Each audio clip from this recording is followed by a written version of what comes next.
한국을 더 압박하시오. 우리가 아니면 안 된다는 걸 똑똑히 각인시키란 말입니다. 인도네시아 차관의 발언에 국방부 지하 회의실이 발칵 뒤집혔습니다. 그들은 확신했습니다. 한국은 절대 우리를 버릴 수 없을 것이라고 말이죠. 하지만 48시간 뒤 책상 위에 올라온 단 한 장의 기밀 문서, 한국을 압박하며 시간을 끄는 동안 그들은 이미 인도네시아의 자리를 대체할 진짜 파트너와 손을 잡고 있었던 겁니다. 72시간 만에 인도네시아의 10년 설계가 물거품이 돼버린 인류 역사상 가장 치열했던 방산 교체 작전의 전말. 그 전율 돋는 기록을 지금 공개합니다. 그 전에 잠깐 1초 만에 누를 수 있는 좋아요 버튼을 꾹 눌러주시면 영상 제작에 아주 큰 힘이 됩니다. 그럼 바로 시작하겠습니다. 다들 앉으십시오. 오늘 회의는 녹취하지 않습니다. 그 말 한마디에 공기가 바뀌었습니다. 저는 인도네시아 국방부 방산획득청에서 KF-21 사업을 총괄하던 사람입니다. 아리프 프라타마. 이 프로젝트의 모든 결정이 제 손을 거쳤죠. 분담금, 기술 이전, 생산 참여. 전부 제가 결정했습니다. 그런 제가 그날 회의실에 들어서는 순간 느꼈습니다. 뭔가 잘못됐다는 걸. 새벽에 소집된 회의였습니다. 긴급 소집이야 뭐 처음은 아니죠. 하지만 그날은 분위기가 완전히 달랐습니다. 회의실에 들어서자마자 12명의 간부들이 일제히 고개를 숙였습니다. 평소 같으면 악수를 건네고 농담을 던질 사람들이었죠. 그런데 아무도 저와 눈을 마주치지 않았습니다. 테이블 위에 자료 한 부가 놓여 있었습니다. 제목이 눈에 들어왔죠. KF-21 파트너 구조 변경 가능성. 저는 천천히 자리에 앉았습니다. 자료를 집어들었죠. 첫 페이지를 넘기는 손끝에 아무런 떨림도 없었습니다. 20년을 이 바닥에서 굴러왔으니까요. F-16 도입 협상도 해봤고 유럽 전투기 딜도 깨본 사람입니다. 이 정도 보고서에 흔들릴 아리프 프라타마가 아니었습니다. 그런데 두 번째 페이지를 펼치는 순간 회의실이 조용해졌습니다. 핵심 내용은 단 3줄이었습니다. UAE가 KF-21 사업 참여 확대를 검토하고 있다. 투자 규모는 약 20조 원. 모유 체결 및 개발 공유 논의가 진행 중이다. 저는 그 3줄을 2번 읽었습니다. 세 번째 읽을 때 옆자리에서 기침 소리가 났죠. 국장님, 어떻게 보십니까? 전략 분석팀장 위자야가 조심스럽게 입을 열었습니다. 저는 자료를 내려놓고 그를 바라봤습니다. 위자야의 이마에 땀이 맺혀 있었죠. 이 친구가 긴장하는 건 처음 봤습니다. 저는 의자의 등을 기대며 말했습니다. 이건 협상용 카드입니다. 당황할 필요 없습니다. 목소리는 단호했습니다. 확신에 차 있었죠. 한국이 우리를 압박하려는 수작이라고 판단했으니까요. 생각해 보십시오. 우리는 KF-21의 공동개발 파트너입니다. 분담금도 약속했고 생산 참여도 합의한 상태였죠.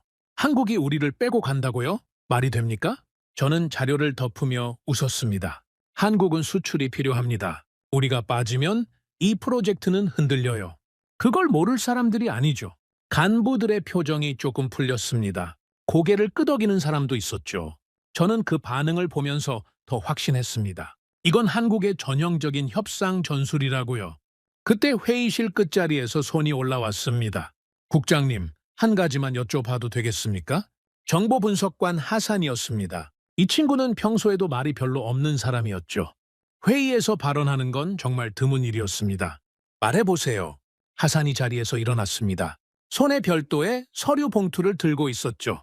빨간 기밀 인장이 찍혀 있었습니다. 회의실의 시선이 일제히 그 봉투로 쏠렸습니다. 한국과 아랍에미리트 간 기밀 서류를 입수했습니다. 회의실이 얼어붙었습니다. 저도 모르게 자세를 바로 세웠죠. 기밀 서류라고요? 어디서 입수한 겁니까? 채널은 말씀드리기 어렵습니다. 하지만 내용은 확인이 필요합니다. 하산이 봉투에서 서류를 꺼내 테이블 위에 펼쳤습니다. 저는 그 서류를 집어들었죠. 한국어와 아랍어가 나란히 적혀 있었습니다.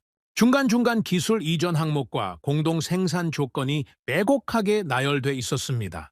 저는 읽으면서 눈이 점점 좁아지는 걸 느꼈습니다. 이게 사실이라는 근거가 있습니까? 문서 양식, 보안 등급 표기, 용어 체계, 전부 한국방위사업청 공식 포맷과 일치합니다. 위자야가 옆에서 서류를 들여다보더니 얼굴이 하얗게 변했습니다. 국장님, 이건 단순 검토 수준이 아닙니다. 이건 실무 협의 문서입니다. 저는 서류를 내려놓았습니다. 손가락 끝이 미세하게 떨리는 걸 느꼈지만 내색하지 않았습니다. 20년 경력의 협상가가 서류 한 장에 흔들리는 모습을 보일 수는 없었으니까요. 하산, 네, 이 문서가 진짜라고 칩시다. 그래서 어쩌자는 겁니까? 한국이 UAE와 접촉하고 있다. 그게 우리한테 뭘 의미합니까? 하산이 잠시 뜸을 들이더니 대답했습니다. 우리를 대체할 파트너를 만들고 있다는 뜻입니다.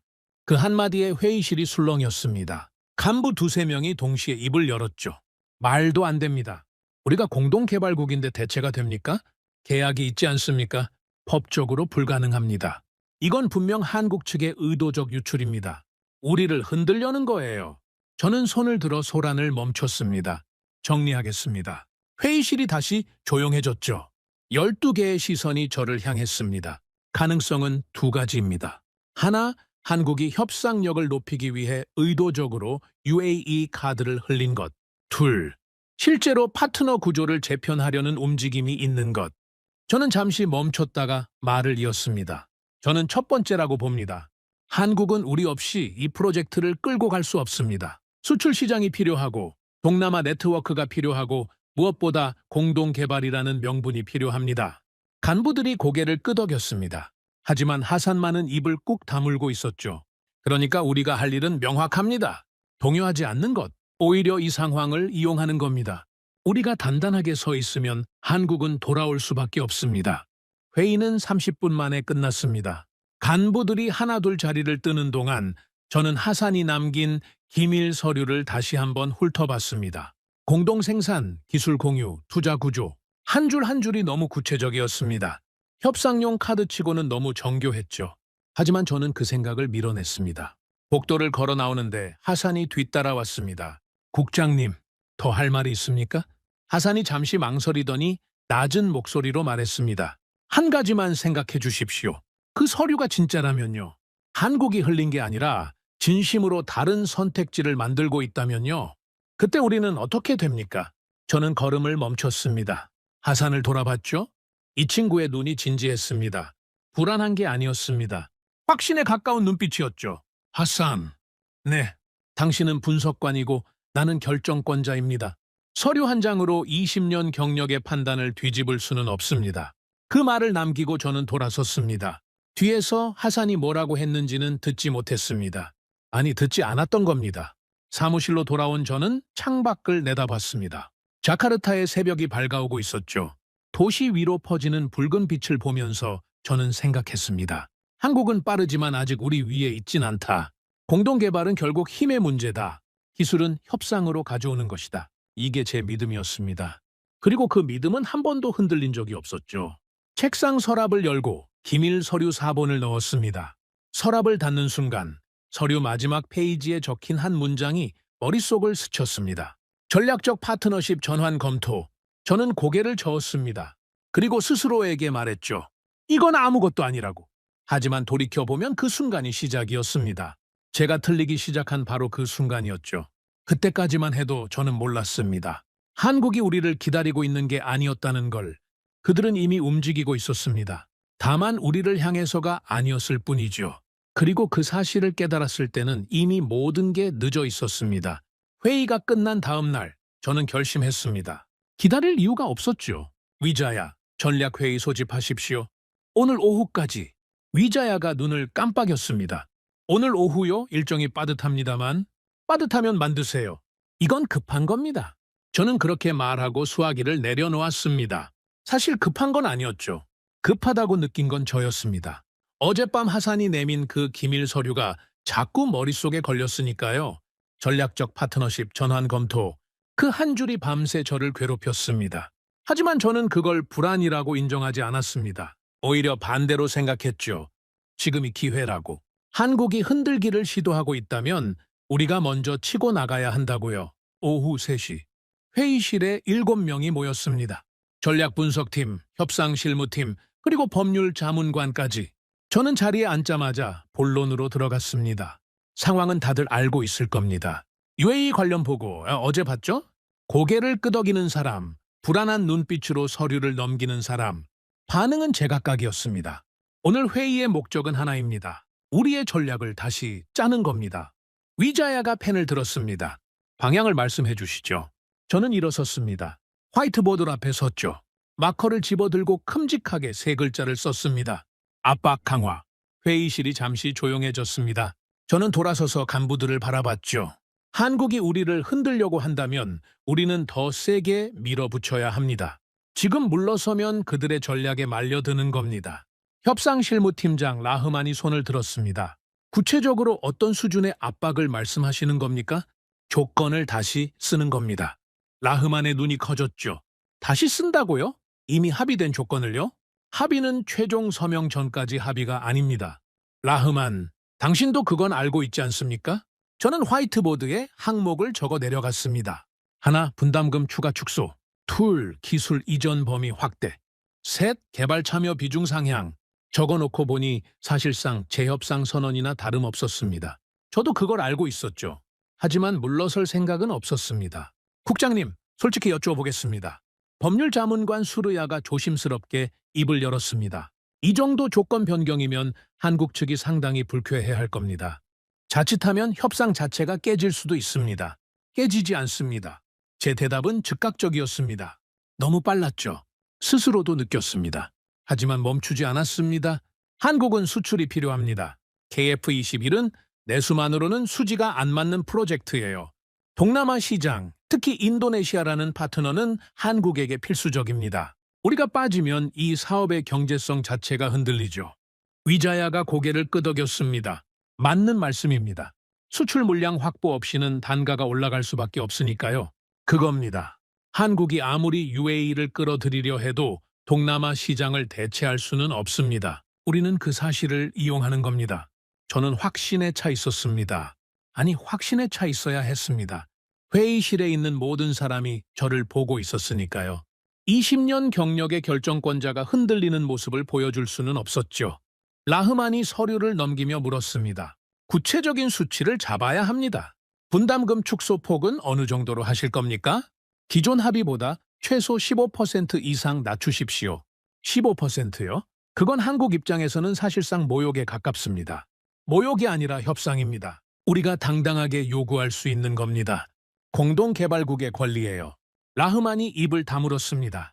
반박할 수 없었던 게 아니라 반박해봤자 소용없다는 걸 알았던 거죠. 저는 그 침묵을 동의로 받아들였습니다. 기술 이전도 범위를 넓힙니다. AESA 레이더 관련 기술, 항전 장비 설계 자료, 그리고 엔진 통합 기술까지 전부 포함시키십시오. 수르야가 고개를 저었습니다. 국장님, 엔진 통합 기술까지는 한국도 절대 내주지 않을 겁니다. 그건 핵심 중의 핵심이니까요. 내주든 안 내주든 일단 요구하는 겁니다.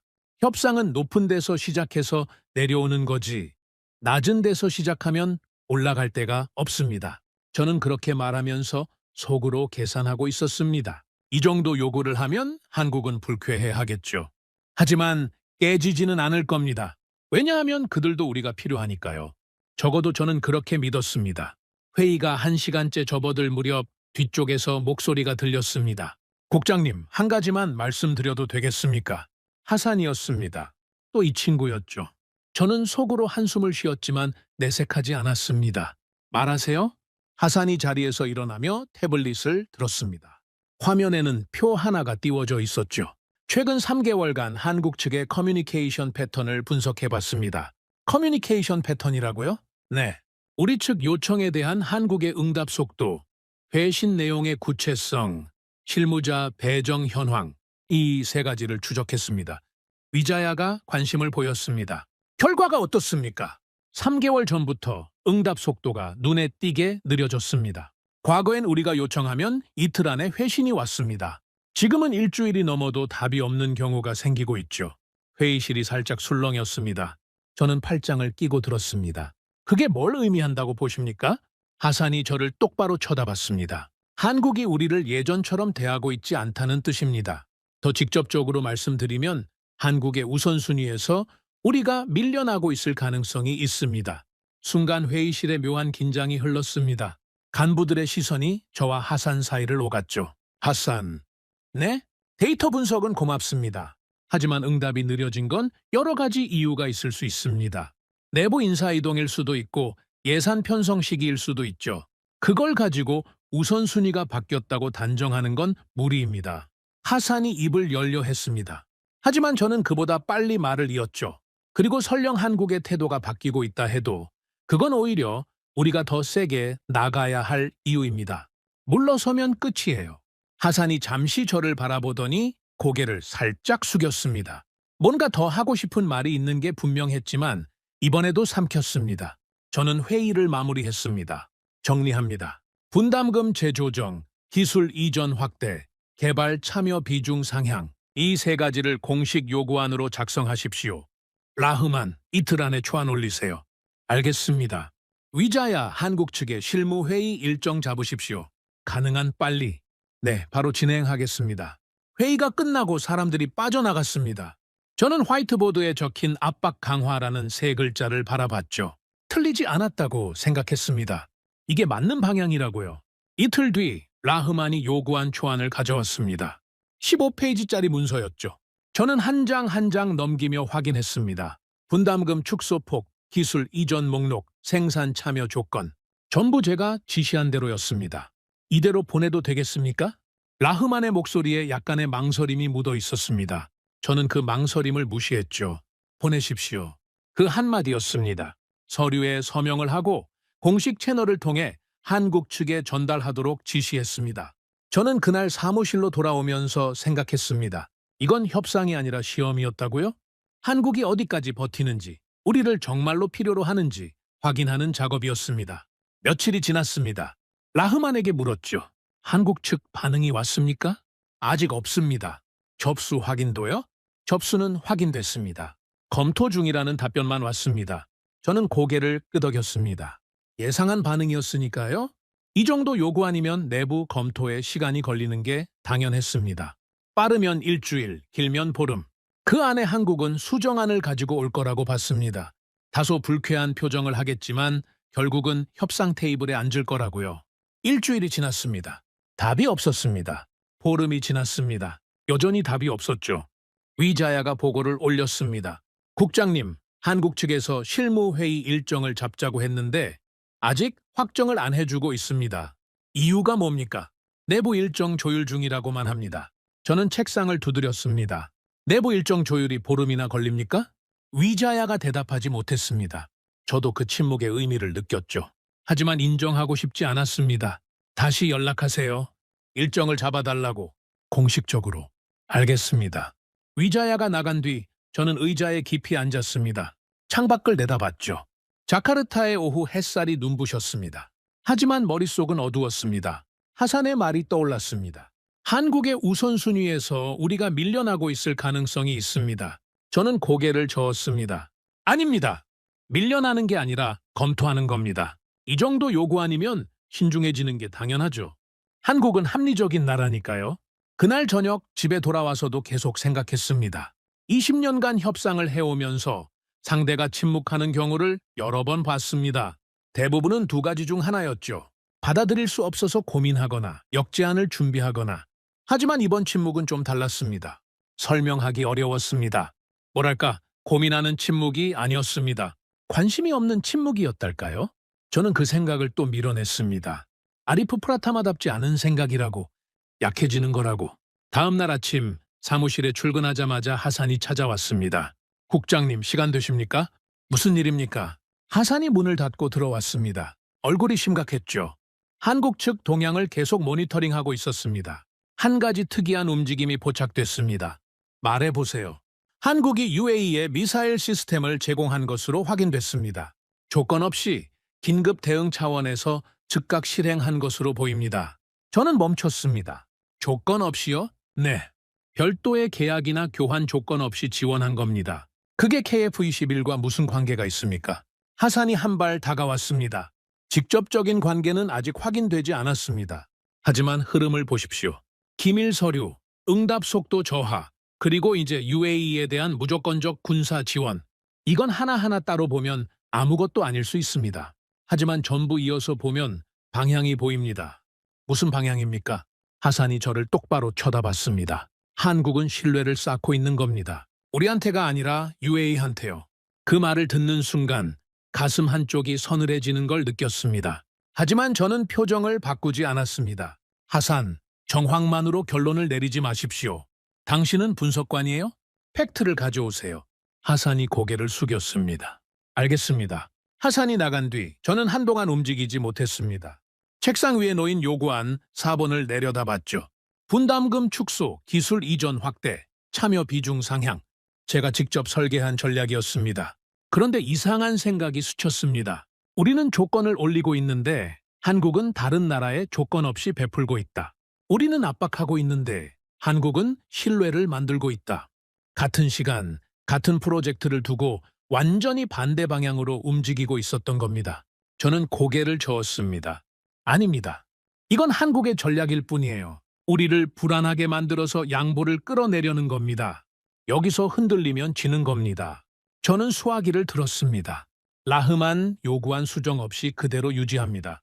한국이 답을 할 때까지 기다리십시오. 우리가 먼저 움직이면 안 됩니다. 알겠습니다, 국장님. 전화를 끊고 저는 의자에 깊이 파묻혔습니다. 이건 시험이었습니다. 한국이 어디까지 버티는지 보자는 것이었죠. 그리고 우리는 그 선택을 했습니다. 하지만 돌이켜보면 시험을 당하고 있었던 건 우리였습니다. 한국이 우리를 시험한 게 아니었습니다. 우리가 스스로를 시험하고 있었던 거죠. 틀린 판단을 끝까지 밀어붙일 수 있는지, 현실을 외면할 수 있는지, 자존심을 진실보다 위에 놓을 수 있는지. 그리고 저는 그 시험에서 모든 오답을 골랐습니다. 한국의 답은 단순했습니다.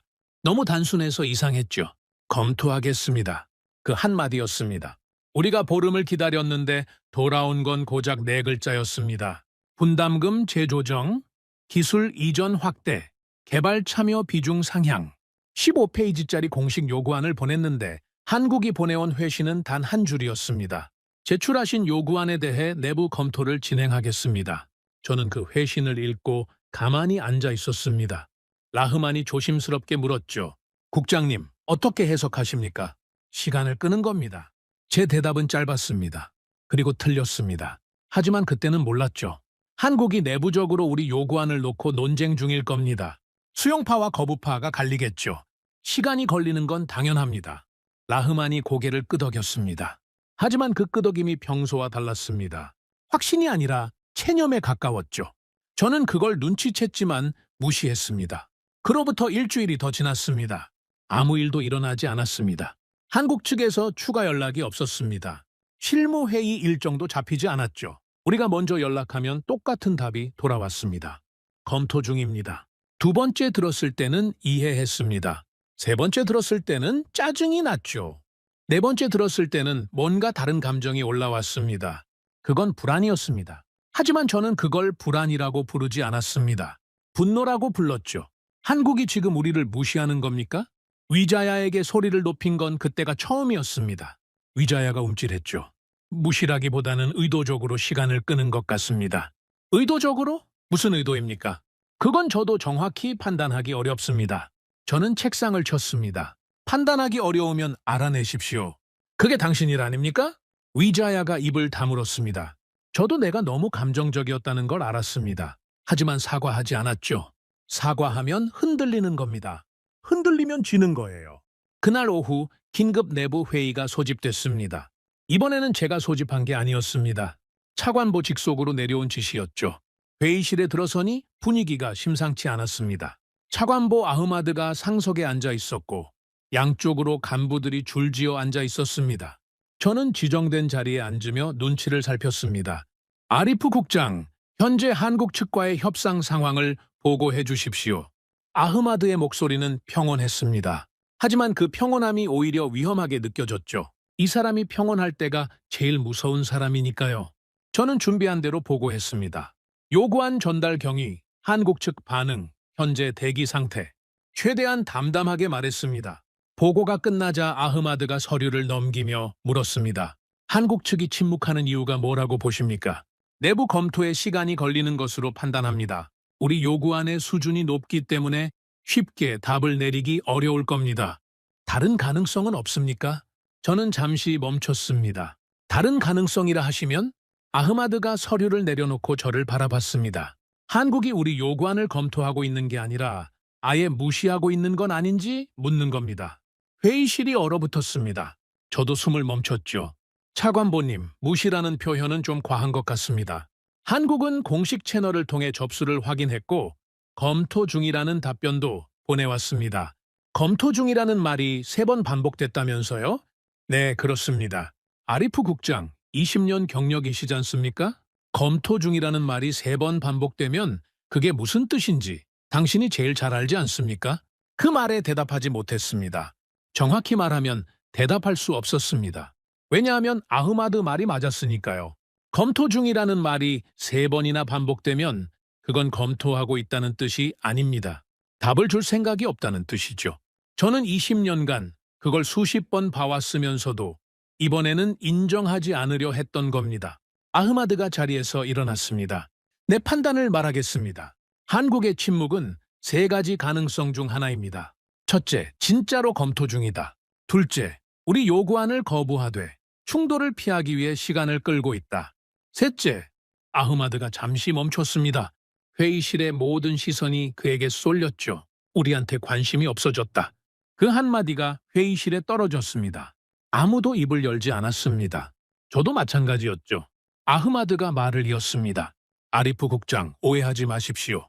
당신의 판단을 비난하려는 게 아닙니다. 다만 가능성을 열어두자는 겁니다.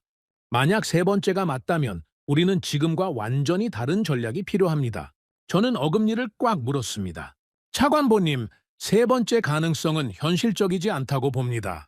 한국에게 인도네시아는 여전히 가장 중요한 파트너입니다. 동남아 시장, 외교적 명분, 공동개발 프레임, 이 3가지를 동시에 제공할 수 있는 나라는 우리밖에 없습니다. UAE는요? 그 질문이 날아왔을 때 가슴이 뜨끔했습니다. UAE는 투자자일 뿐입니다. 공동개발 파트너가 될 수 없습니다. 될 수 없다는 근거가 있습니까? 저는 입을 열었지만 말이 바로 나오지 않았습니다. 근거. 근거가 뭡니까? 저는 UAE가 파트너가 될 수 없다고 확신하고 있었지만 막상 근거를 대라고 하니 머릿속이 비었습니다. 항공산업 기반이 부족합니다. 전투기 개발 경험이 없고 운용 인프라도 갖추지 못했습니다. 하지만 자금은 있지 않습니까? 자금만으로는 공동 개발이 성립하지 않습니다. 아흐마드가 고개를 살짝 기울이며 말했습니다. 아리프 국장, 한국이 원하는 게 기술 파트너입니까? 아니면 신뢰할 수 있는 파트너입니까? 저는 대답하지 못했습니다. 그 질문이 너무 정확했기 때문이죠.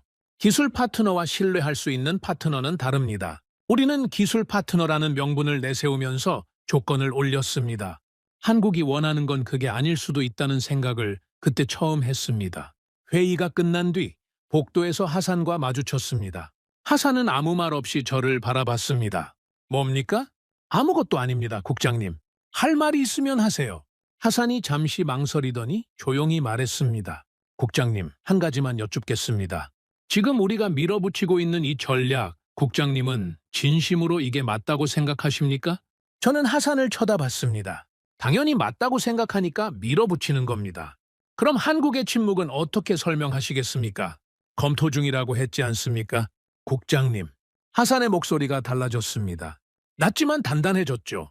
검토가 아닙니다. 한국은 우리를 상대하지 않고 있는 겁니다. 그 말이 복도에 울렸습니다. 지나가는 직원 2명이 흘끗 쳐다봤죠. 저는 목소리를 낮췄습니다. 하산 조심하십시오. 근거 없는 판단으로 조직을 흔들면 안 됩니다. 근거는 있습니다. 응답 속도, 실무진 배정 변화, 그리고 기밀 서류, 전부 같은 방향을 가리키고 있습니다. 한국은 이미 다음 단계로 넘어갔습니다. 다만 우리한테 말하지 않았을 뿐이죠. 저는 한동안 하산을 바라봤습니다. 반박하고 싶었습니다. 틀렸다고, 성급하다고, 분석관이 결론을 단정짓지 말라고 말하고 싶었습니다. 그런데 이상하게도 입이 열리지 않았습니다. 저는 돌아섰습니다. 아무 말도 하지 않았죠. 사무실로 돌아와서 문을 닫고 의자에 앉았습니다. 책상 위에는 한국에 보낸 요구안 사본이 그대로 놓여 있었습니다. 저는 그 서류를 집어들었다가 내려놓았습니다. 다시 집어들었다가 또 내려놓았죠. 분담금 축소, 기술 이전 확대, 참여 비중 상향. 제가 직접 설계한 전략이었습니다. 틀리지 않았다고 생각했습니다. 아니, 틀리면 안 됐습니다. 하지만 한 가지 부정할 수 없는 사실이 있었습니다. 한국은 아무것도 하지 않았습니다. 반박도 없었고, 역제안도 없었고, 분노도 없었습니다. 그냥 조용했습니다. 마치 우리가 보낸 요구안을 읽지도 않은 것처럼. 그리고 그 침묵이 저를 흔들기 시작했습니다. 분노로 맞받아치는 상대는 두렵지 않습니다. 역제안을 들고 나오는 상대도 대처할 수 있죠. 하지만 아무 반응도 없는 상대는 다릅니다. 그건 무시가 아닙니다. 그건 이미 다른 곳을 보고 있다는 뜻이죠. 저는 창밖을 내다봤습니다. 자카르타의 저녁이 내려앉고 있었습니다. 도시의 불빛들이 하나둘 켜지는 걸 보면서 저는 처음으로 이런 생각을 했습니다. 이 협상, 우리가 주도하고 있는 게 맞는 건가? 그 순간 처음으로 느꼈습니다. 뭔가 거대한 것이 우리 모르게 움직이고 있다는 걸. 그리고 우리는 그 움직임의 방향조차 모르고 있었다는 걸. 저는 책상 서랍을 열었습니다. 하산이 가져왔던 기밀 서류 4본이 그 안에 있었죠. 전략적 파트너십 전환 검토. 저는 그 문장을 다시 읽었습니다. 이번에는 웃지 않았습니다. 이건 협상용 카드가 아닐지도 모른다. 그 생각이 머릿속을 스치는 순간 등줄기가 서늘해졌습니다. 하지만 저는 서랍을 닫았습니다. 그리고 스스로에게 말했죠. 아직 아니다. 아직 결론을 내릴 때가 아니다. 하지만 가슴 한쪽에서는 이미 알고 있었습니다. 우리가 압박하는 동안 한국은 전혀 다른 게임을 하고 있었다는 걸. 그리고 그 게임의 판 위에 우리 자리는 점점 좁아지고 있었다는 걸. 그 보고서가 올라온 건 제가 가장 지쳐 있던 날이었습니다. 한국의 침묵이 계속되고 있었죠. 우리가 보낸 요구안에 대한 실질적 답변은 여전히 없었습니다. 검토 중입니다. 라는 말이 4번째 반복됐을 때 저는 더 이상 그 말을 협상 전술이라고 포장할 수 없었습니다. 하지만 인정하지도 않았죠. 그 중간 어딘가에서 버티고 있었습니다. 그날 아침 사무실에 출근하자마자 위자야가 찾아왔습니다. 국장님, 전략분석팀에서 긴급 자료를 올렸습니다. 또 뭡니까? 목소리가 거칠었다는 걸 저도 알았습니다. 위자야가 살짝 움츠러들었죠. 한국 관련 분석 보고서입니다. 하산이 지난 2달간 작업한 겁니다. 하산, 또 이 이름이었습니다. 저는 한숨을 삼키고 서류를 받아들었죠. 제목이 눈에 들어왔습니다. 한국 공급망 의존도 분석. 저는 고개를 갸웃했습니다. 공급망 의존도라고요? 우리는 전투기 사업을 하고 있는데 왜 공급망 분석이 올라오는 겁니까? 이게 KF-21이랑 무슨 관계가 있습니까? 위자야가 조심스럽게 대답했습니다. 하산의 말로는 한국이라는 나라를 제대로 이해해야 협상 전략을 세울 수 있다고 합니다. 나라를 이해한다고요? 20년간 한국과 거래해온 사람한테 나라를 이해하라고? 위자야가 아무 말도 하지 못했습니다. 저는 서류를 책상 위에 던지듯 내려놓았죠. 솔직히 읽고 싶지 않았습니다. 하산의 보고서를 읽을 때마다 제 확신에 금이 가는 기분이었으니까요. 하지만 안 읽을 수도 없었습니다. 차관보 아흐마드가 어제 회의에서 한 말이 계속 머릿속에 맴돌았으니까요. 가능성을 열어두자. 그 말이 사실은 당신 판단이 틀렸을 수도 있다는 뜻이라는 걸 저도 알고 있었습니다. 점심을 거르고 보고서를 펼쳤습니다. 47페이지짜리였습니다. 하산이 2달 동안 이걸 만들었다는 건 이미 오래전부터 한국을 다시 분석하고 있었다는 뜻이죠. 제가 압박 강화를 외치고 있을 때 하산은 조용히 다른 그림을 그리고 있었던 겁니다.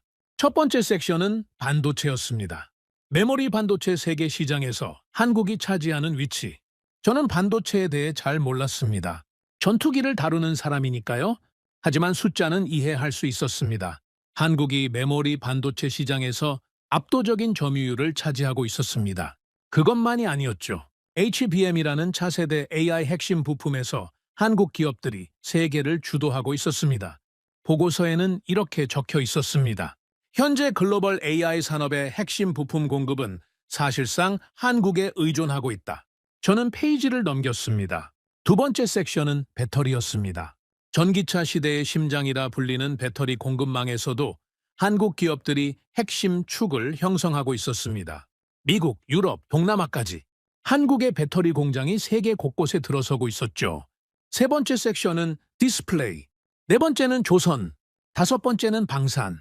페이지를 넘길수록 저도 모르게 자세가 바뀌었습니다. 처음엔 등을 기대고 읽었는데 어느 순간 몸을 앞으로 숙이고 있었죠. 손가락으로 줄을 짚어가며 읽고 있었습니다.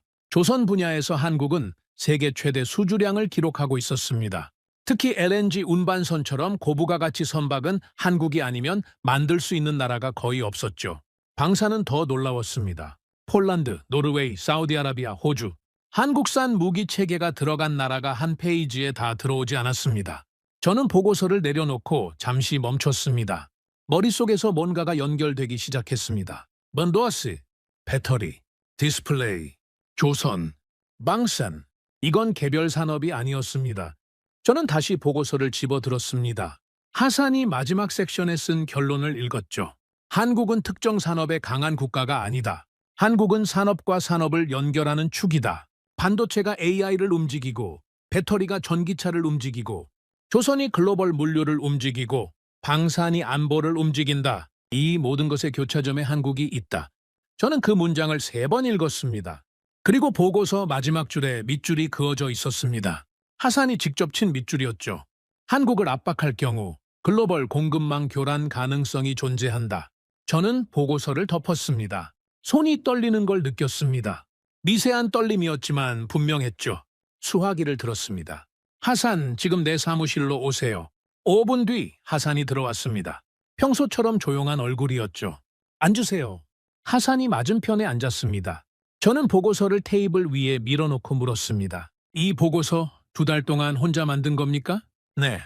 왜 미리 말하지 않았습니까? 말씀드렸습니다. 여러 번 저는 입을 다물었습니다. 맞는 말이었으니까요. 하산은 여러 번 경고했습니다. 응답 속도 분석도 가져왔고 기밀 서류도 들고 왔고 매번 조심스럽게 의견을 냈죠. 매번 제가 잘랐습니다. 질문 하나 하겠습니다. 하십시오. 우리는 지금까지 한국을 뭐라고 생각하고 있었습니까? 하산이 잠시 생각하더니 대답했습니다. 빠르지만 작은 나라, 수출이 절실한 나라, 우리가 필요한 나라, 그렇게 생각하고 있었습니다. 그게 틀렸다는 겁니까? 하산이 저를 똑바로 바라봤습니다. 국장님, 한국은 작은 나라가 맞습니다. 땅도 좁고 인구도 많지 않죠. 하지만 이 보고서를 만들면서 하나 깨달은 게 있습니다. 뭡니까? 한국은 나라의 크기로 움직이는 게 아닙니다. 시스템의 크기로 움직입니다. 저는 그 말을 듣고 한동안 아무 말도 하지 못했습니다. 시스템, 그 단어가 머릿속에 박혔습니다. 우리는 한국을 하나의 나라로 보고 있었습니다. 영토가 있고 인구가 있고 GDP가 있는 보통의 국가로요? 그래서 크기를 비교하고 힘을 재고 압박할 수 있다고 생각했죠. 하지만 하산의 보고서가 보여준 건 다른 그림이었습니다. 한국은 하나의 나라가 아니라 하나의 연결망이었습니다. 반도체가 AI로, AI가 방산으로, 방산이 외교로, 외교가 다시 산업으로 이어지는 거대한 순환 구조. 그 안에서 한국은 단순한 참여자가 아니라 연결축이었습니다. 하산. 네, 이 보고서를 차관보님께도 올렸습니까? 아직 올리지 않았습니다.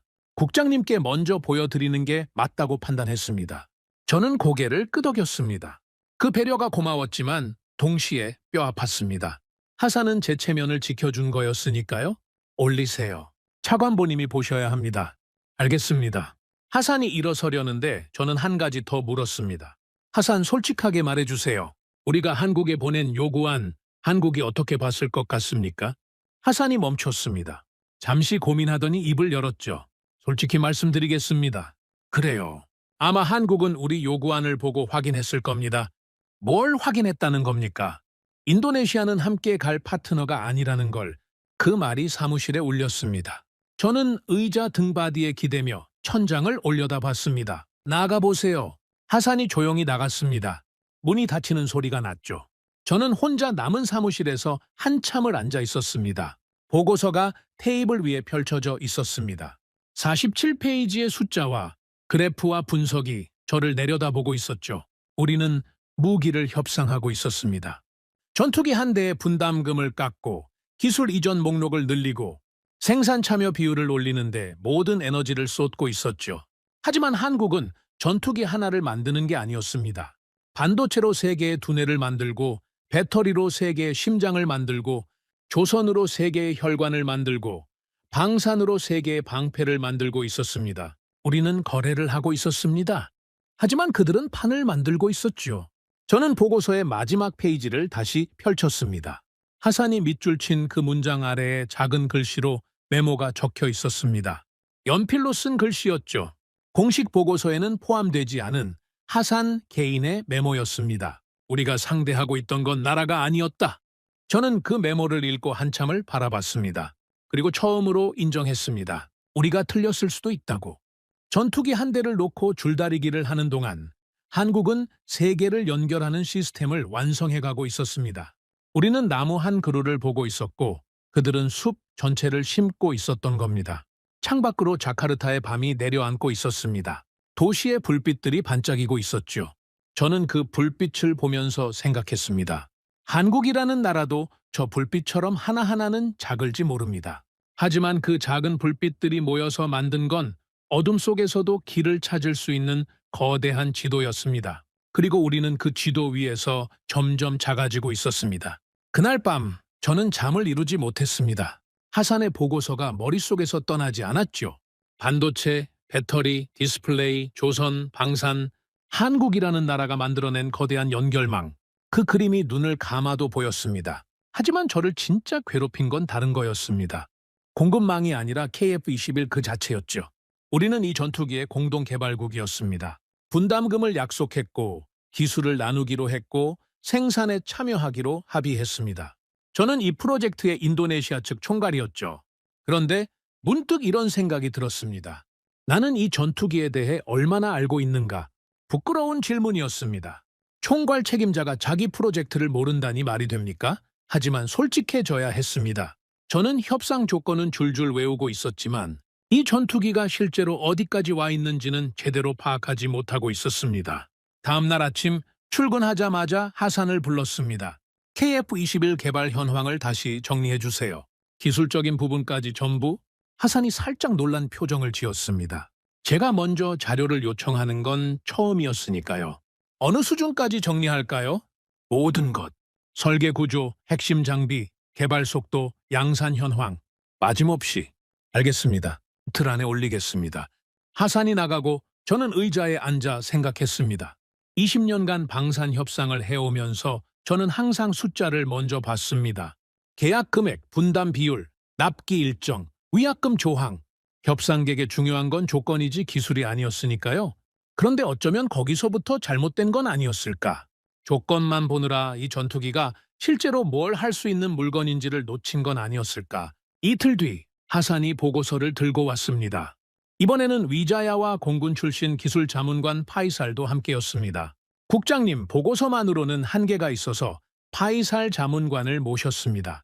기술적인 부분은 직접 설명을 들으시는 게 좋을 것 같습니다. 저는 고개를 끄덕였습니다.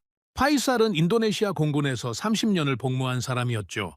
전투기 조종과 평가 분야에서는 우리 쪽 최고 전문가였습니다. 파이살, 솔직하게 말해주세요. KF-21이 지금 어디까지 와 있습니까? 파이살이 자료를 펼치며 입을 열었습니다. 결론부터 말씀드리겠습니다. 우리가 알고 있던 것과 실제는 상당히 다릅니다. 다르다고요? 어떻게 다릅니까? 우리는 KF-21을 4.5세대 전투기로 분류하고 있었습니다. 맞는 말이죠. 하지만 이건 절반만 맞는 겁니다. 파이살이 도면 하나를 테이블에 폈습니다. 한국은 처음부터 KF-21을 완성형으로 설계하지 않았습니다. 진화형으로 설계했습니다. 진화형이라고요? 네. 블록 1에서 시작해서 블록 2, 블록 3으로 단계적으로 업그레이드하는 구조입니다. 블록 1은 4.5세대 수준이지만 블록 3에 이르면 5세대에 근접합니다. 저는 눈을 가늘게 떴습니다. 5세대에 근접한다고요? 그게 가능합니까? 파이살이 고개를 끄덕였습니다. 가능하냐는 질문보다 중요한 건 이미 그 방향으로 가고 있다는 겁니다. 한국은 처음부터 완벽한 5세대를 만들려고 하지 않았습니다. 대신 빠르게 실전 배치가 가능한 전투기를 먼저 만들고 운용하면서 기술을 축적하고 그 기술로 다음 단계를 올리는 전략을 택한 겁니다. 완벽 대신 속도를 선택했다는 뜻입니까? 정확합니다. 그리고 그 선택이 지금 결과를 만들고 있습니다. 파이살이 다음 자료를 꺼냈습니다. 핵심 항전 장비 목록이었죠. 가장 주목할 부분은 ASA 레이더입니다. ASA 레이더요? 능동전자 주사 배열 레이더라고 합니다. 쉽게 말하면 전투기의 눈이죠. 이걸 독자 개발한 나라가 세계 몇 개국 되지 않습니다. 미국, 유럽 일부, 이스라엘, 그리고 한국. 저는 멈췄습니다. 한국이 독자 개발했다고요? 네. 외부 기술 도입 없이 자체 개발에 성공했습니다. 이건 단순히 부품 하나를 만든 게 아닙니다. 전투기의 핵심 센서 체계를 독립적으로 설계하고 생산할 수 있다는 뜻이죠. 하산이 옆에서 보충했습니다. AESA 레이더 독자 개발은 방산 기술에서 일종의 분수령입니다. 이걸 할 수 있는 나라와 없는 나라 사이에는 건널 수 없는 격차가 있습니다. 저는 자료를 집어들었습니다. ASA 레이더 외에도 적외선 탐색 추적 장비, 전자전 시스템, 임무 컴퓨터까지 국산화 목록이 이어졌습니다. 이게 전부 한국이 자체 개발한 겁니까? 파이살이 고개를 끄덕였습니다. 전부는 아닙니다. 엔진은 아직 해외 도입이죠. 하지만 핵심 항전 장비의 국산화율은 우리가 예상했던 것보다 훨씬 높습니다. 저는 페이지를 넘겼습니다. 그리고 개발 일정표를 봤습니다. 숫자를 확인하는 순간 손이 멈췄습니다. 이게 맞습니까? 네, 확인된 수치입니다. 시제기 제작에서 양산 결정까지 걸린 시간 약 5년이었습니다. 저는 그 숫자를 다시 봤습니다. 5년. 고작 5년이라고요. 파이살, 비교 자료가 있습니까? 다른 나라들은 이 과정에 얼마나 걸렸습니까? 파이살이 비교표를 꺼냈습니다. 미국의 경우 시제기에서 양산까지 통상 10년 이상 걸립니다. F-35는 개발 시작부터 초도 작전 능력 확보까지 거의 20년이 걸렸죠. 러시아도 비슷합니다. 유럽의 유로파이터도 개발에서 실전 배치까지 15년 이상 소요됐습니다. 그런데 한국은 5년이라고요? 물론 단순 비교에는 한계가 있습니다. 세대도 다르고 요구 성능도 다르니까요. 하지만 그걸 감안해도 이 속도는 비정상적입니다. 비정상적이라니 결함이 있다는 뜻입니까? 파이살이 고개를 저었습니다. 아닙니다. 비정상적이라는 건 나쁜 의미가 아닙니다. 이건 한국이 의도적으로 설계한 속도입니다. 완벽을 추구하면 느려집니다. 한국은 완벽 대신 실전성을 택했습니다. 일단 쓸 수 있는 걸 만들고 쓰면서 개량하는 겁니다. 위자야가 끼어들었습니다. 그러니까 리스크를 분산한 거군요. 맞습니다. 한 번에 모든 걸 담으려다 실패하는 대신 단계별로 나누어서 확실하게 가는 전략이죠. 그리고 그 전략이 지금 현실이 되고 있습니다. 파이살이 마지막 자료를 꺼냈습니다. 그리고 이게 가장 중요한 부분입니다. 사진이었습니다. 위성에서 촬영한 것으로 보이는 항공기 생산 시설이었죠. KF-21 양산 라인이 가동 중입니다. 시제기 단계를 넘어 실제 생산에 들어간 겁니다. 회의실이 조용해졌습니다. 저도 위자야도 하산도 아무 말이 없었습니다. 저는 그 사진을 오래 들여다봤습니다. 생산 라인 위에 전투기 동체들이 줄지어 있었습니다. 한 대가 아니었습니다. 여러 대가 동시에 조립되고 있었죠. 이건 시험이 아니었습니다. 이건 진짜였습니다. 파이살. 네, 우리가 분담금을 깎겠다고 했을 때 한국은 이미 이 상태였던 겁니까? 파이살이 잠시 침묵하더니 대답했습니다. 네, 이미 양산 준비가 상당히 진행된 상태에서 우리의 요구안을 받아본 겁니다. 저는 눈을 감았습니다. 그제야 이해가 됐습니다. 한국이 왜 침묵했는지, 왜 반박하지 않았는지, 왜 역제안을 보내지 않았는지 필요가 없었던 겁니다. 우리가 조건을 올리고 내리고 하는 동안 한국은 이미 전투기를 만들고 있었습니다. 우리의 요구안이 통과되든 거부되든 한국의 생산 라인은 멈추지 않았습니다. 우리가 빠져도 이 전투기는 완성됩니다. 우리의 분담금이 없어도 이 전투기는 하늘을 날죠. 저는 우리가 필수적이라고 믿었습니다. 한국이 우리 없이는 안 된다고 확신했죠. 하지만 현실은 정반대였습니다. 한국은 이미 우리 없이도 갈 수 있는 상태를 만들어 놓고 있었습니다. 하산. 네. 당신이 처음 기밀 서류를 가져왔을 때 이걸 알고 있었습니까? 하산이 고개를 저었습니다. 양산 현황까지는 몰랐습니다. 하지만 방향은 예측하고 있었습니다. 그래서 그렇게 계속 경고했던 겁니까? 경고가 아니라 보고였습니다. 저는 쓴웃음을 지었습니다. 보고였다. 맞는 말이죠? 하산은 자기 역할을 했습니다. 분석관으로서 데이터를 모으고 정황을 읽고 결론을 제시했습니다. 그걸 무시한 건 제가 했던 겁니다. 파이살, 마지막으로 하나만 물어보겠습니다. 말씀하십시오. 한국이 이 속도로 계속 간다면 우리가 지금이라도 조건을 낮추고 협력하겠다고 하면 받아줄까요? 파이살이 오래 생각했습니다. 그리고 천천히 입을 열었죠. 기술적으로만 보면 한국은 우리가 필요하지 않습니다. 이미 핵심 기술을 확보했고 생산 체계도 갖췄습니다. 우리가 제공할 수 있는 기술적 가치는 사실상 없죠. 그럼 뭘 제공해야 합니까? 신뢰입니다. 그 한마디가 사무실에 떨어졌습니다. 기술은 이미 충분합니다. 한국이 파트너에게 원하는 건 기술이 아니라 신뢰입니다. 함께 가겠다는 의지, 조건 없이 투자하겠다는 결단, 같은 방향을 보겠다는 약속, 그게 한국이 원하는 겁니다. 저는 그 말을 듣고 책상 위를 내려다봤습니다. 분담금 축소, 기술 이전 확대, 참여 비중 상향. 우리가 보낸 요구안의 세 가지 핵심이었죠. 전부 조건이었습니다. 전부 요구였습니다. 전부 가져가겠다는 말이었죠. 신뢰는 한 줄도 없었습니다. 파이살과 하산이 나간 뒤 저는 혼자 사무실에 남았습니다. 책상 서랍을 열었죠. 기밀 서류 4번, 공급망 보고서, 그리고 오늘 받은 KF21 기술 분석, 3개의 보고서가 나란히 놓여 있었습니다. 3개의 보고서가 모두 같은 방향을 가리키고 있었습니다. 우리는 기술을 요구했습니다. 하지만 한국은 이미 그 기술을 완성하고 있었죠. 우리는 조건을 올렸습니다. 하지만 한국은 조건 없이 믿을 수 있는 파트너를 찾고 있었습니다. 우리는 이 프로젝트의 주인이라고 생각했습니다.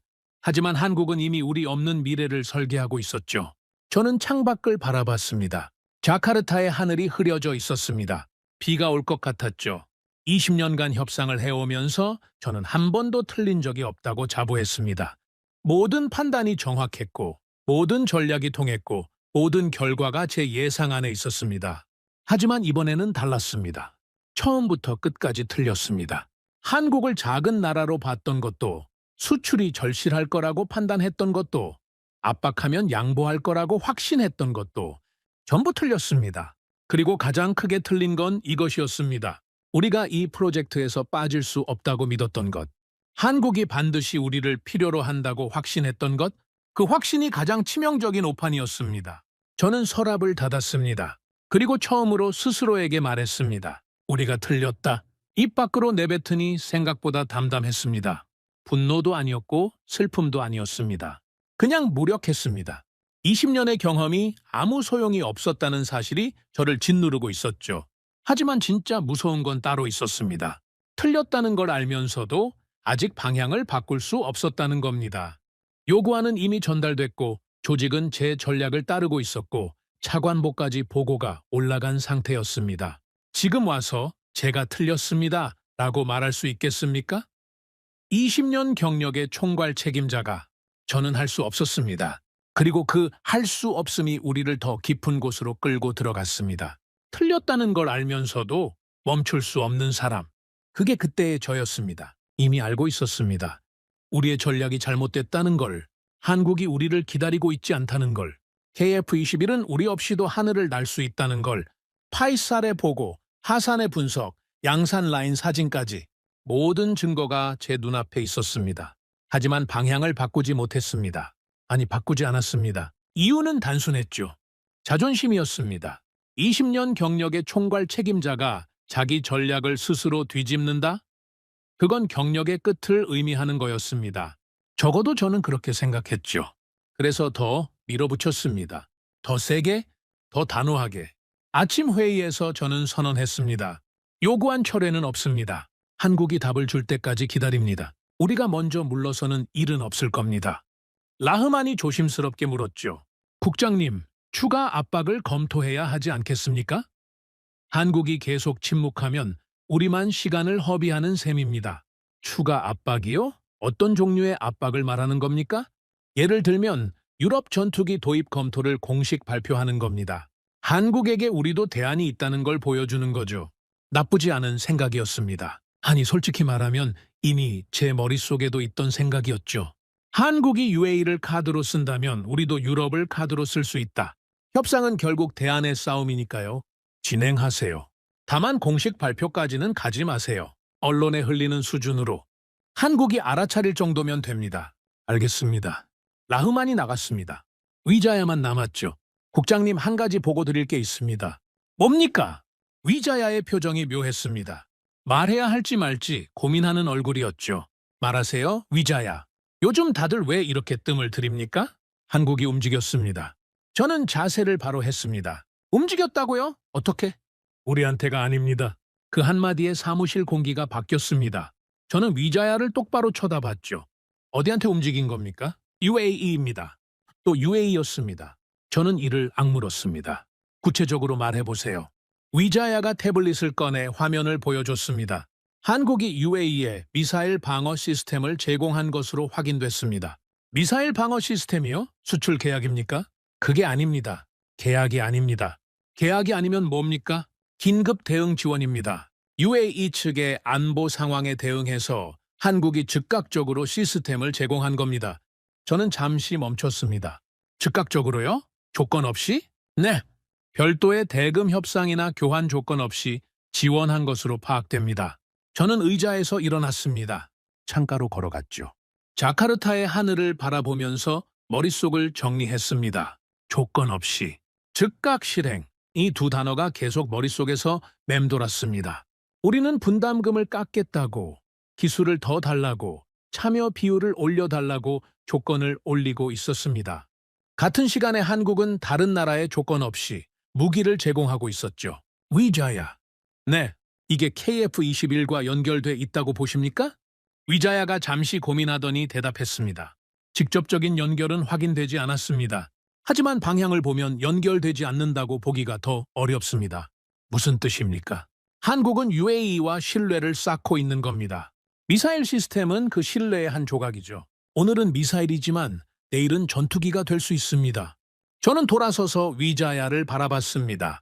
당신도 하산과 같은 생각입니까? 위자야가 입술을 깨물었습니다. 그리고 천천히 고개를 끄덕였죠. 국장님, 저도 처음에는 국장님 판단이 맞다고 생각했습니다. 한국이 우리를 빼놓고 갈 수 없다고 믿었죠. 하지만 지금은 확신이 흔들립니다. 왜요? 한국의 행동 패턴이 달라졌습니다. 우리한테는 침묵하면서 UAE한테는 적극적으로 움직이고 있습니다. 이건 우연이 아닙니다. 선택입니다.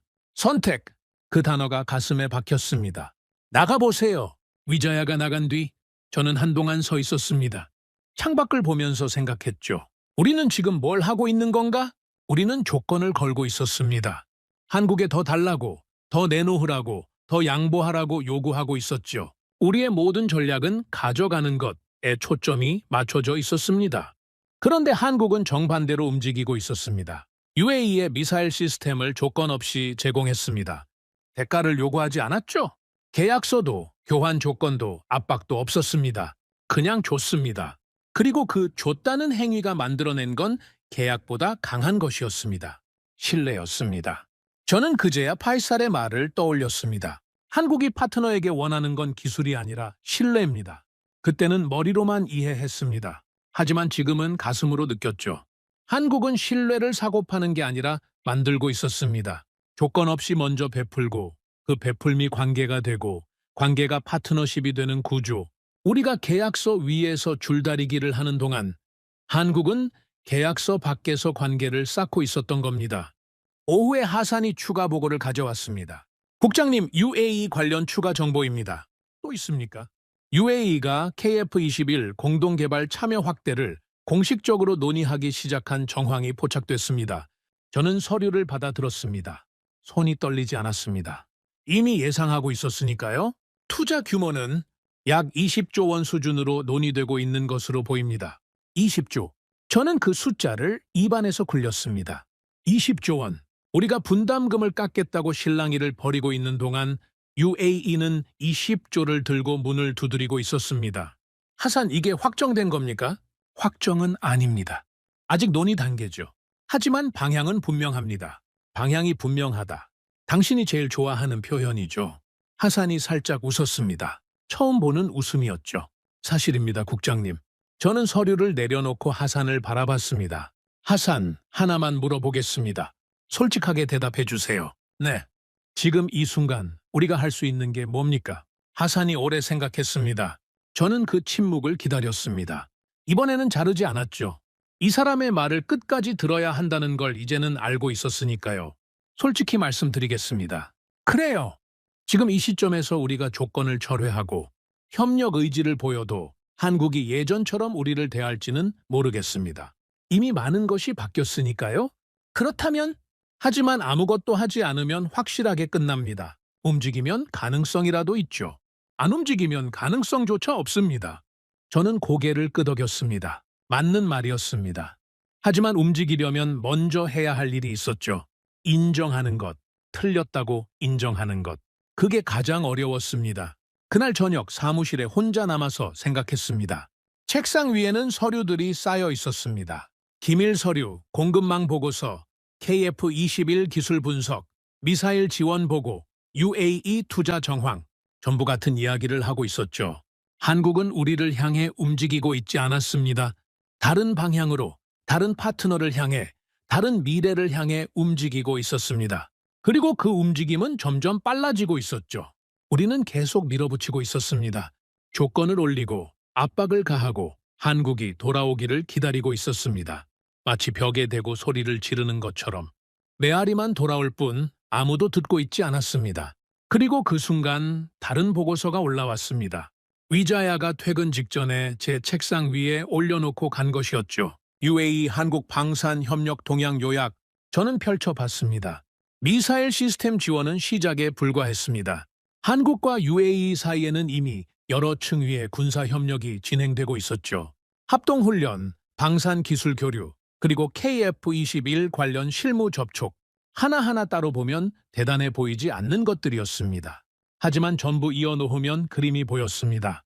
한국은 UAE와의 관계를 하나의 거대한 건축물처럼 쌓아 올리고 있었습니다. 기초부터 차근차근 벽돌 한 장씩.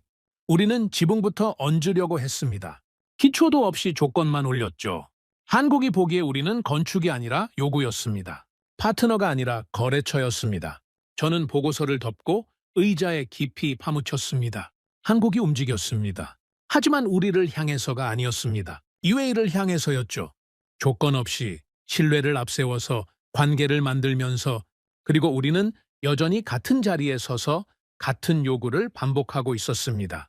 그때 저는 처음으로 이런 감정을 느꼈습니다. 분노도 아니고 불안도 아니고 슬픔도 아닌 것. 정확하게 표현하기 어려웠습니다.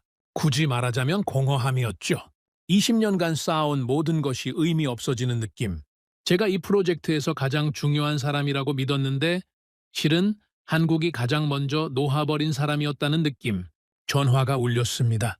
차관보 아흐마드였죠. 아리프 국장, 내일 아침에 보고를 받겠습니다.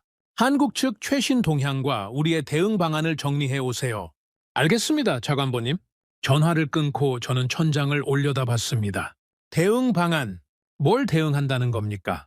우리가 압박하는 동안 한국은 다른 선택을 하고 있었습니다. 우리가 조건을 걸 때 한국은 관계를 만들고 있었죠. 우리가 가져가려 할 때 한국은 먼저 베풀고 있었습니다. 같은 시간, 같은 프로젝트를 두고 완전히 다른 게임을 하고 있었던 겁니다. 그리고 그 게임의 승자가 누구인지는 이미 분명해지고 있었죠. 저는 사무실 불을 끄고 나왔습니다.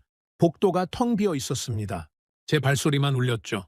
걸으면서 생각했습니다. 이건 끝이 아닐 수도 있다고. 아직 시간이 있을 수도 있다고. 하지만 가슴 한쪽에서는 이미 알고 있었습니다. 우리는 조건을 걸었고 한국은 관계를 만들었습니다. 우리는 압박했고 한국은 선택했습니다. 그 선택의 방향에 우리는 없었습니다. 주차장에 도착해서 채 올라탔습니다. 시동을 걸었지만 출발하지 못했죠. 핸들을 잡은 채 앞을 바라봤습니다. 어두운 주차장에 제 차의 전조등만 켜져 있었습니다. 내일 아흐마드에게 뭐라고 보고해야 합니까? 전략대로 가고 있습니다. 라고 말할 수 있겠습니까? 한국은 곧 돌아올 겁니다. 라고 할 수 있겠습니까? 할 수 없었습니다. 더 이상은 할 수 없었죠. 저는 핸들 위에 이마를 대고 눈을 감았습니다. 한참을 그렇게 있었습니다. 그리고 조용히 중얼거렸죠. 이건 협상이 아니었다. 그 말이 어둠 속에 떠돌았습니다. 맞습니다. 이건 처음부터 협상이 아니었습니다.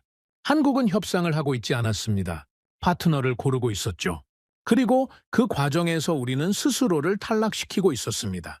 조건을 올릴 때마다, 요구를 추가할 때마다, 압박을 강화할 때마다 우리는 한 발짝씩 밀려나고 있었습니다. 한국이 우리를 밀어낸 게 아니었습니다. 우리가 우리 스스로를 밀어낸 거였죠.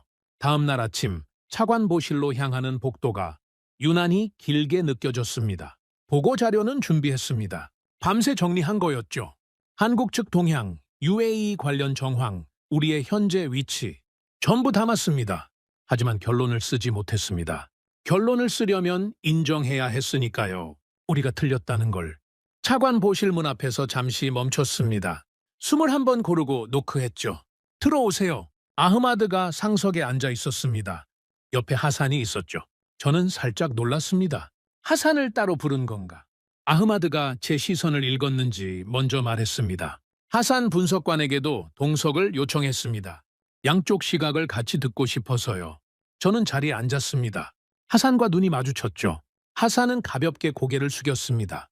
아리프 국장, 보고하세요. 저는 준비한 자료를 펼쳤습니다. 현재 상황을 정리하겠습니다. 첫째, 우리가 전달한 요구안에 대해 한국 측은 실질적 답변을 주지 않고 있습니다. 검토 중이라는 답변이 반복되고 있을 뿐이죠. 아흐마드가 고개를 끄덕였습니다.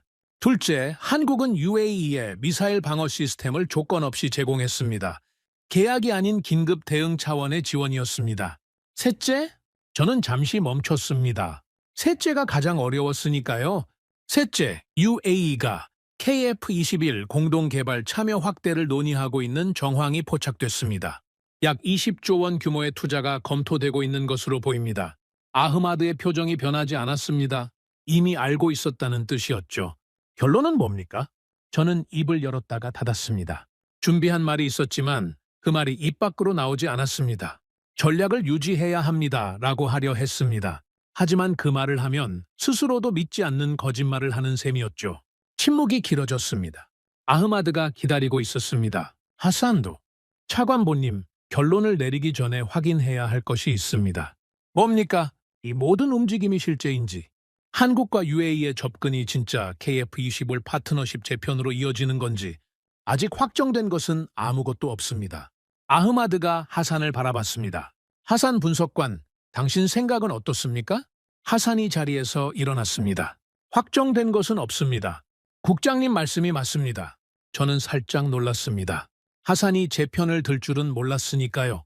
하지만 다음 말이 이어졌죠. 하지만 확정되지 않았다는 것과 움직이지 않는다는 것은 다릅니다. 하산이 태블릿을 꺼내 화면을 보여줬습니다. 한국과 UAE 간 MOU가 체결됐습니다. KF-21 관련 개발 과정 공유에 대한 양해각서입니다.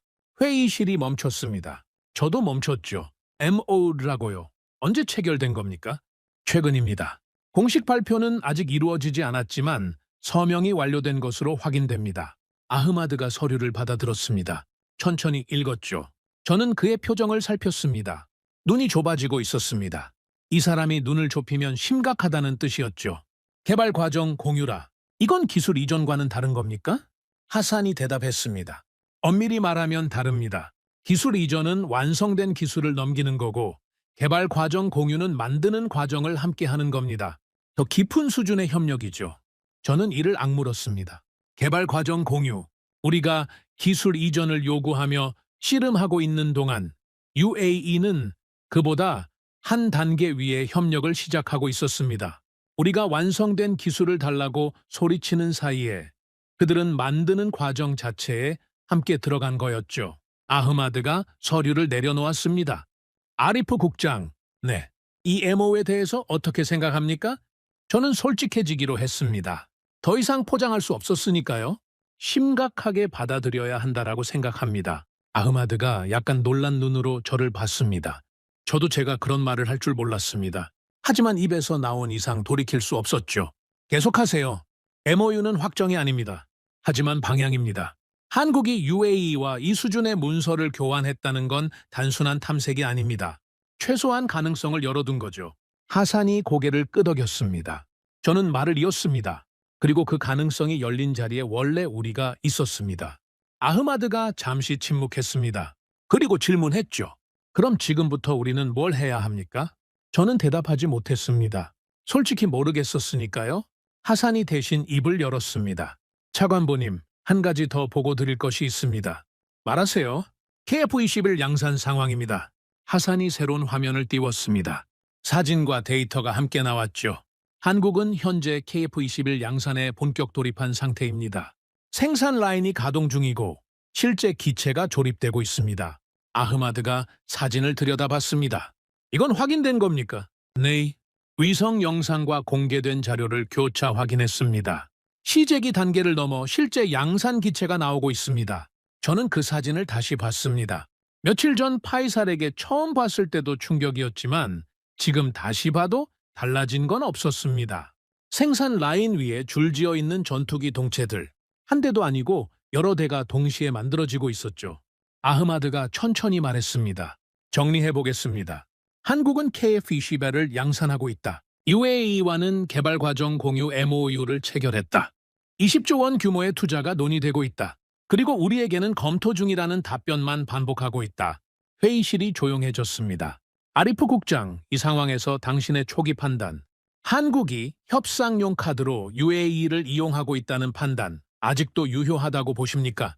저는 아흐마드를 바라봤습니다. 이 질문에 어떻게 대답하느냐에 따라 제 20년이 결정될 수도 있었습니다. 거짓말을 할 수도 있었죠. 아직 판단을 유보해야 한다고, 더 지켜봐야 한다고 시간을 벌 수도 있었습니다. 하지만 더 이상은 그럴 수 없었습니다. 유효하지 않습니다. 그 한마디를 내뱉는데 20년의 자존심이 필요했습니다. 한국은 협상용 카드를 쓰고 있는 게 아닙니다. 실제로 다른 선택을 하고 있습니다. 아흐마드가 고개를 끄덕였습니다. 놀라지 않았죠?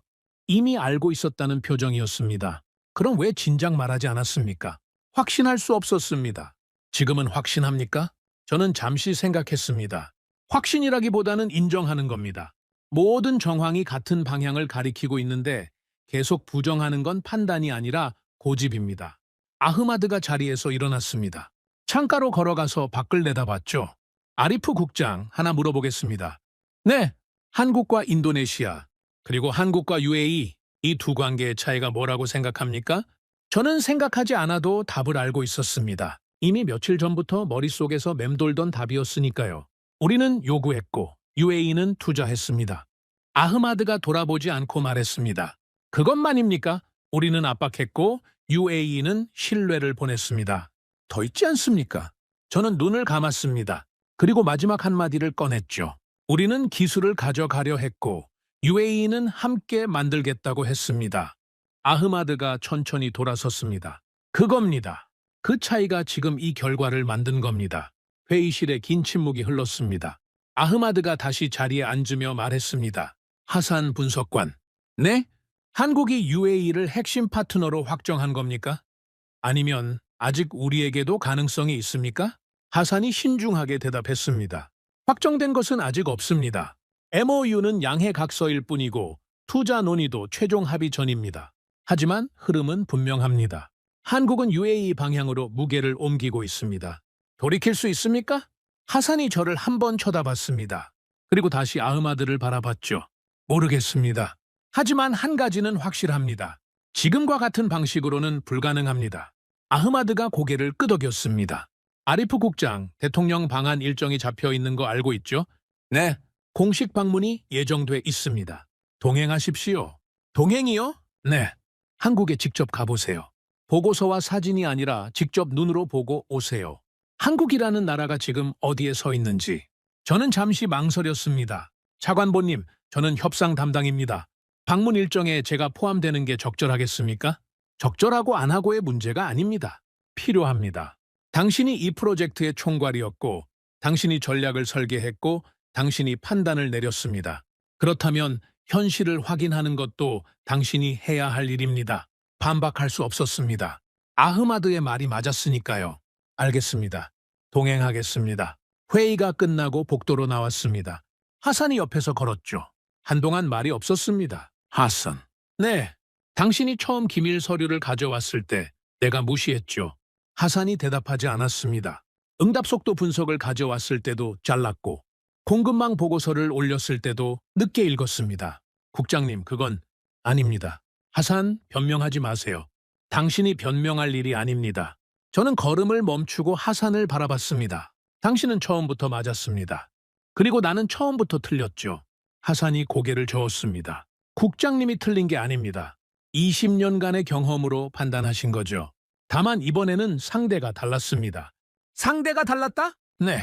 한국은 우리가 알던 한국이 아니었습니다. 그리고 이 프로젝트는 우리가 경험한 어떤 프로젝트와도 달랐죠. 저는 고개를 끄덕였습니다. 맞는 말이었습니다. 20년간 저는 수많은 협상을 해왔습니다. 상대를 압박하고 조건을 올리고 유리한 결과를 끌어내는 게 제 일이었죠. 그리고 대부분 통했습니다. 하지만 이번에는 통하지 않았습니다. 한국은 압박에 반응하지 않았습니다.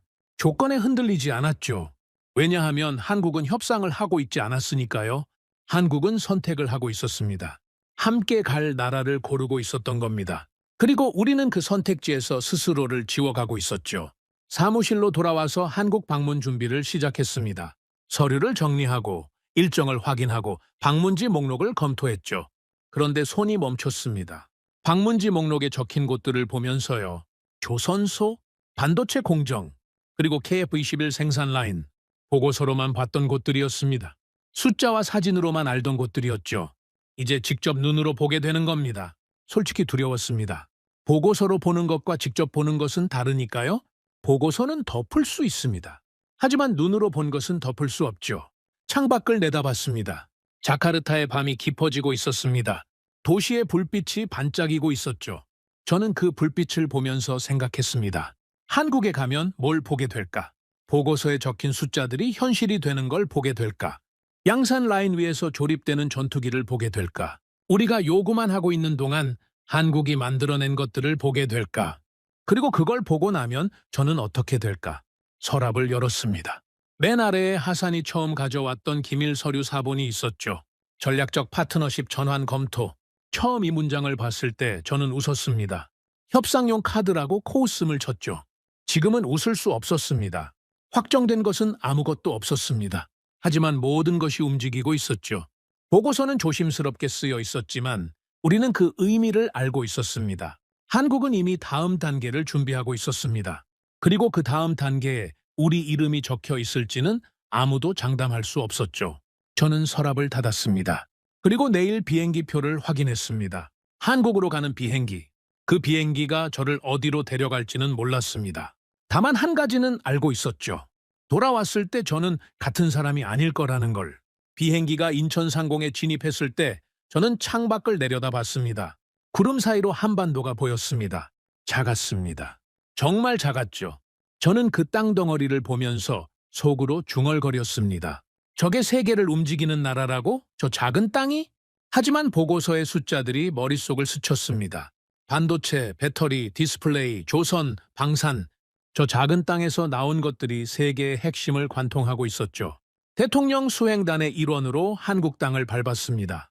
공항에서부터 느낌이 달랐습니다. 뭐랄까, 공기가 빠릿했다고 해야 할까요? 사람들이 빠르게 움직이고 있었습니다. 하지만 서두르는 게 아니었습니다. 방향을 알고 움직이는 사람들의 걸음이었죠. 공식 일정은 이틀이었습니다. 대통령의 외교 일정과 별도로 저에게는 산업 현장 방문이 배정됐습니다. 아흐마드가 배려한 거였죠. 직접 보고 오라던 그 말. 저는 그 말대로 보러 갔습니다. 첫 번째 방문지는 조선소였습니다. 차에서 내리는 순간 압도당했습니다. 크기가 상상을 초월했죠. 도크 하나의 길이가 끝이 보이지 않았습니다. 거대한 선체가 하늘을 찌르듯 솟아 있었고 크레인들이 쉬지 않고 움직이고 있었습니다. 안내를 맡은 한국 측 관계자가 설명했습니다. 지금 보시는 건 LNG 운반선입니다. 전 세계에서 이 규모의 선박을 만들 수 있는 곳은 많지 않습니다. 저는 고개를 들어 선체를 올려다봤습니다. 아파트 몇 동을 눕혀놓은 것 같은 크기였죠. 이 선박 한 척의 가격이 얼마나 됩니까? 대략 3천억 원 수준입니다. 3천억! 저는 그 숫자를 머릿속에서 굴렸습니다. 우리가 분담금 몇 %를 깎겠다고 실랑이를 벌이고 있을 때 한국은 이 도크에서 수천억짜리 배를 찍어내고 있었습니다. 안내자가 말을 이었습니다. 올해 수주 장어가 역대 최고를 기록했습니다. 지금 이 도크는 향후 3년치 물량이 이미 차 있습니다. 3년치, 미래가 이미 채워져 있다는 뜻이었습니다. 한국은 오늘을 만들면서 동시에 3년 뒤를 팔고 있었죠. 두 번째 방문지는 반도체 단지였습니다. 보안구역이라 내부까지는 들어갈 수 없었습니다. 하지만 외부에서 바라본 것만으로도 충분했습니다. 끝이 보이지 않는 시설이 펼쳐져 있었죠. 깨끗하고 조용했습니다. 소리가 거의 없었습니다. 이 안에서 뭘 만들고 있는 겁니까? HBM입니다. 고대역폭 메모리라고 하죠. 전 세계 AI 산업의 핵심 부품입니다. 이걸 만들 수 있는 나라가 몇 개국이나 됩니까? 안내자가 잠시 생각하더니 대답했습니다. 이 수준으로 양산할 수 있는 곳은 사실상 한국뿐이라고 보셔도 됩니다. 저는 그 거대한 건물을 바라봤습니다. 소리 없이, 냄새 없이, 눈에 보이지 않는 것들을 만들고 있는 곳이었습니다. 하지만 그 보이지 않는 것들이 전 세계의 AI를 작동시키고 데이터 센터를 움직이고 미래를 설계하고 있었죠. 하산이 쓴 보고서에 한 줄이 떠올랐습니다. 한국은 특정 산업의 강한 국가가 아니다. 산업과 산업을 연결하는 축이다. 보고서로 읽었을 때는 문장이었습니다. 지금 눈앞에서 보니 현실이었죠. 그리고 세 번째 방문지. 이곳이 저를 완전히 바꿔놓았습니다. KF-21 생산시설이었습니다. 차에서 내리자마자 소리가 들렸습니다. 금속이 맞닿는 소리, 기계가 돌아가는 소리, 사람들이 짧은 지시를 주고받는 소리, 살아있는 소리였습니다. 시설 안으로 들어섰습니다. 그리고 멈췄습니다. 전투기가 있었습니다. 한 대가 아니었습니다. 여러 대가 조립 라인 위에 줄지어 있었죠. 어떤 것은 뼈대만 드러나 있었고, 어떤 것은 외피가 씌워져 있었고, 어떤 것은 거의 완성된 상태로 빛나고 있었습니다. 위성 사진으로 봤을 때는 그냥 점이었습니다. 하지만 직접 보니 달랐습니다. 크기, 무게, 존재감. 이건 보고서의 숫자가 아니었습니다. 이건 진짜였습니다. 안내자가 설명했습니다. 현재 양산 1차분이 조립 중이고 전력화 일정에 맞춰 순차적으로 출고될 예정입니다.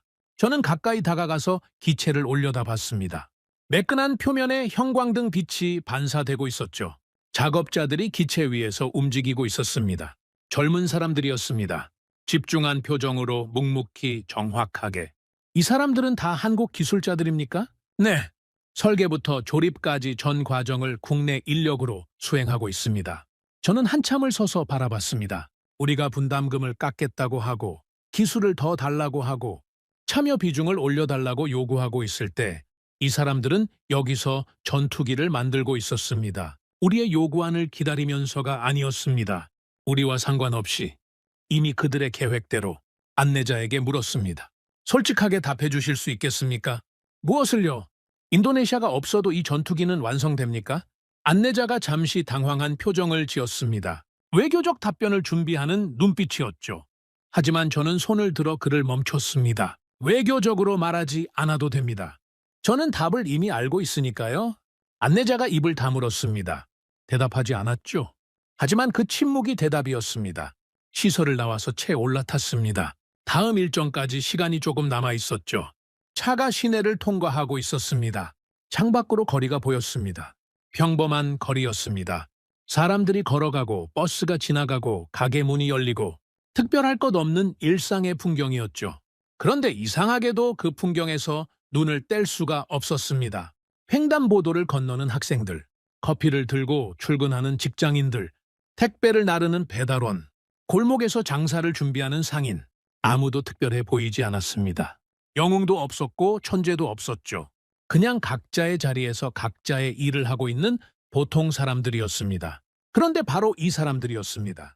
세계 반도체의 핵심을 만드는 사람들, LNG 운반선을 찍어내는 사람들, AI의 두뇌를 설계하는 사람들, 그리고 전투기를 조립하는 사람들, 전부 이 거리를 걷는 보통 사람들이었습니다. 저는 창에 머리를 기대고 눈을 감았습니다. 이 나라는 협상으로 움직이지 않습니다. 이미 준비된 방향으로만 움직이죠. 조건을 제시하면 검토하겠다고 답하고 압박을 가하면 조용히 다른 길을 찾습니다. 이 나라에게 중요한 건 조건이 아니라 방향이었습니다. 어디로 갈 것인가? 누구와 갈 것인가? 그리고 그 누구를 고를 때 이 나라는 가장 많이 요구하는 쪽이 아니라 가장 깊이 신뢰할 수 있는 쪽을 택했습니다. 호텔에 돌아와서 침대에 앉았습니다. 밤이었죠. 서울의 야경이 창밖으로 보였습니다. 수많은 불빛이 반짝이고 있었습니다. 하나하나는 작았지만 모이면 도시 전체를 밝히는 빛이었죠. 저는 오랫동안 그 불빛을 바라봤습니다. 20년간 협상을 해왔습니다. 조건을 만들고 상대를 압박하고 이익을 계산하는 일. 그래서 이번에도 같은 방식으로 접근했습니다. 한국도 우리와 같은 게임을 하고 있을 거라고 생각했죠. 하지만 한국은 달랐습니다. 우리는 기술을 얻으려 했고 한국은 함께 갈 나라를 선택하고 있었습니다. 우리는 조건을 올렸고 한국은 신뢰를 쌓고 있었죠. 우리는 가져가려 했고 한국은 먼저 내밀고 있었습니다. 같은 프로젝트 안에서 완전히 다른 세계를 살고 있었던 겁니다. 그리고 그 차이를 우리는 너무 늦게 알았습니다. 전화가 울렸습니다. 하산이었죠. 국장님, 어떠십니까? 봤습니다. 어떻던가요? 저는 잠시 침묵했습니다. 하산, 우리가 보고서로 읽었던 것들 있지 않습니까? 숫자들, 그래프들, 분석들. 네, 전부 사실이었습니다. 아니, 사실보다 더했죠. 하산이 조용히 듣고 있었습니다. 이 나라는 멈춰 있지 않았습니다. 우리가 회의실에서 전략을 짜고 조건을 올리고 압박을 설계하는 동안에도 이 나라는 계속 움직이고 있었습니다. 전투기를 만들고 배를 띄우고 반도체를 깎고 있었죠. 국장님, 네, 돌아오시면 할 이야기가 많겠군요. 많습니다. 하지만 가장 중요한 건 하나예요. 뭡니까? 저는 서울의 밤을 바라보며 말했습니다. 우리가 틀렸습니다. 처음부터 끝까지. 전화를 끊고 저는 창가에 서서 한참을 바라봤습니다. 저 불빛 아래에서 내일도 누군가는 반도체를 설계할 겁니다. 누군가는 전투기 날개를 조립하겠죠. 누군가는 배에 용고를 놓을 거고, 누군가는 배터리 셀을 검사할 겁니다. 조용하게, 묵묵하게, 그들이 늘 해왔던 방식대로. 한국은 협상하지 않습니다. 선택합니다. 기술을 지키고 신뢰를 쌓고 함께 갈 나라만을 골라서 앞으로 나아갑니다. 그리고 그 앞에서 우리는 너무 오래 잘못된 자리에 서 있었습니다. 한국은 협상하지 않습니다. 그들은 자신들과 함께할 나라를 선택할 뿐입니다. 오늘의 사연은 여기까지입니다. 구독과 좋아요는 영상 제작에 아주 큰 힘이 됩니다. 지금까지 감동테라스 저는 소희였습니다. 오늘도 우리 구독자님들의 가정에 따뜻한 행복이 가득하시길 진심으로 바라겠습니다. 긴 영상 끝까지 시청해주셔서 정말 감사합니다. 내일 더 좋은 이야기로 찾아뵙겠습니다. 감사합니다.